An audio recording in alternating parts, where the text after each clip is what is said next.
Jadi para ulama kita itu jauh-jauh hari ya di dalam sejarah pendidikan Islam itu banyak berbagai macam disiplin ilmu itu dinazomkan. Maknanya dinazomkan artinya dia dibikin kata-kata yang ada sajaknya dan ada nadanya.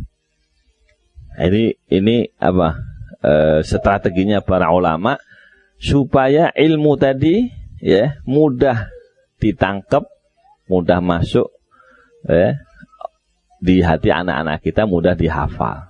Itu makanya kalau di sejarah Islam banyak nadom tajwid, mulai Jazariyah yang kecil-kecil, Hidayatus Syibyan, sampai namanya Hidayatus Syibyan, petunjuk untuk anak-anak kecil. Itu ada nadomnya semuanya, ada lagamnya, ada lagunya. Kemudian kalau di Jawa itu kalau mau sholat ya ada puji-pujian ya. Itu sebenarnya untuk ya hasil kreativitas para ulama kita supaya ilmunya yang wajib diketahui, yang wajib dia pahami itu nyampai ke anak-anak kita ya. Kayak imam besar ya, beliau menyusun syair tentang Nabi kita Muhammad SAW. Abdullah nama ayahnya itu untuk mengenalkan itu kebutuhan pertama di malam pertama di kuburan. Ya, jadi kalau di malam pertama di kuburan ditanya tentang Rasulullah nggak bisa ngejawab, waduh bengep itu di kuburan itu. Sebab itu pertanyaan yang pertama di malam pertama di kuburan ditanya, "Madza quluna fi hadzal rajul?" Apa yang kamu ketahui, pendapat kamu bagaimana tentang tentang orang ini, yakni tentang Nabi sallallahu alaihi wasallam. Siapa beliau? Ya anak-anak yang hafal enak tinggal nyanyi aja di kuburan. Abdullah nama ayahnya, Aminah ibundanya. Selesai. Lulus ya pertanyaan kuburan itu. Ya. Orang-orang sekarang itu karena nggak paham, akhirnya justru dipakai suara ini dipakai juga sama syaitan. Dalam ayat dinyatakan wastafziz man istata'ta minhum bi sautika wa ajlib 'alaihim bi sautika wa rajulika wa ajlib 'alaihim. Bi sautika wa rajulik. Goyangkan mereka, bikin hebohkan mereka, bikin gempar mereka dengan suaramu wahai syaitan.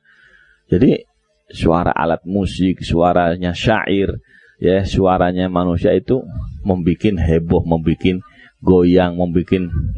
Nah, jadi ada nada yang membawa dampak positif maka hukumnya positif, ada nada yang membawa dampak negatif maka hukumnya juga negatif. Jadi semuanya itu alat, semuanya sarana, wasilah, masuknya dalam kaidah lil wasail hukmul maqasid. Bagi setiap sarana apa hukumnya sesuai dengan maksudnya. Kalau maksudnya kita untuk mengajarkan yang diajarkan ilmu wajib, maka sarana itu jadi wajib hukumnya. Ya kalau dia nggak ngerti kecuali dengan nada, ya maka nada itu jadi wajib gitu. Ya. Jadi jangan sampai salah paham kayak sebagian orang memahami sarana ini, wah ini nggak ada di zaman Rasulullah. Ya situ juga nggak lahir di zaman Rasul. Ya enggak, ada Allah munculkan zaman sekarang, ada zoom-zooman, ada ya teknologi, ada ini. Anak sekarang kalau nggak dikasih tontonan tuh nggak bisa diem itu. Ya, sebab dia generasi Upin-Upin, dia generasi SpongeBob, dia generasi ya. Nah ini satu zaman wajib supaya agama ini bisa dimengerti, ditampilkan dalam bentuk tidak hanya suara, ditampilkan dalam bentuk gambar. Jadi anak kita nonton bareng tapi isinya pelajaran. Gitu. Nah ini umat Islam belum bergerak ini ke bab itu. Orang kafir, wada syaitan ada dinyatakan sama Allah Taala ya, la ahtanikanna dzurriyyatahu illa qalilah. Yang pertama kali ngurusi generasi, ngurusin cucu kita, ngurusin ponakan kita ada syaitan. Makanya jangan kaget ya, dia punya kerajaan hiburan anak, Walt Disney. Ada kerajaan iblis, ada kerajaannya syaitan ada.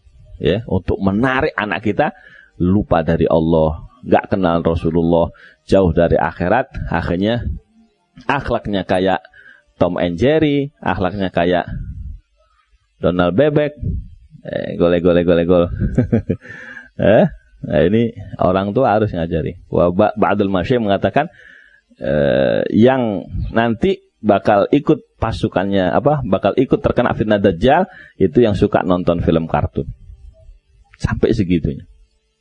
Apa hubungannya? Iya, karena dia sudah kenal, sudah terbiasa. Akhirnya Dajjal muncul, dianggap bintang filmnya dia. Udah kenal, sering nonton gitu. Dajjal kan diceritakan mampir ke sini sebentar, banyak pengikutnya. Mampir ke sini, itu buka konser maksudnya.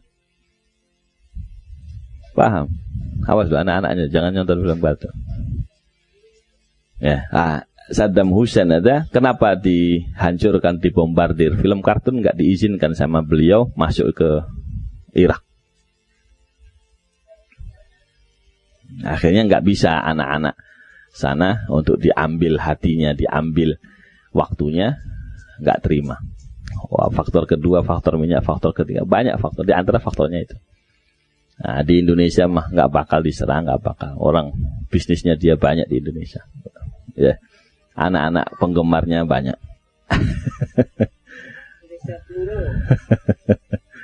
Masya Allah. Moga-moga selamat anak cucu kita, insya Allah.